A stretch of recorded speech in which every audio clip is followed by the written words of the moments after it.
সবচাইতে বড় মিথ্যা কথা। জুলাই ঘোষণাপত্র ও জুলাই সনদের আইনি ভিত্তি ও করণীয় শীর্ষক সেমিনার আয়োজন করে বাংলাদেশ জামায়াতে ইসলামী। এতে দলের শীর্ষ নেতাদের পাশাপাশি অংশ নেন বিভিন্ন রাজনৈতিক দল ও সুশীল সমাজের প্রতিনিধিরা।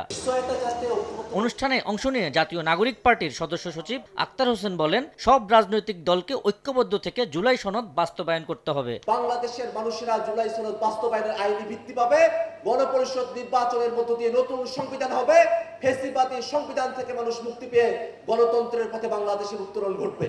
জুলাই সনদের আইনি ভিত্তি না নিয়ে নির্বাচন হলে নতুন করে ফ্যাসিবাদের জন্ম হবে মন্তব্য করে জামায়াতের সেক্রেটারি জেনারেল মিয়া গোলাম পরওয়ার বলেন, পিআর পদ্ধতি ছাড়া কখনোই সুষ্ঠু নির্বাচন হবে না। আইনি ভিত্তি না দিয়ে বিদ্যমান কাঠামোতে নির্বাচন হলে আরেকটা হাসিনার জন্ম হবে, আরেকটা ফ্যাসিবাদের জন্ম হবে। লোয়ার হাউস এবং আপার হাউস প্রস্তাবিত দুই হাউসেই আমরা পিআরের নির্বাচন চাই।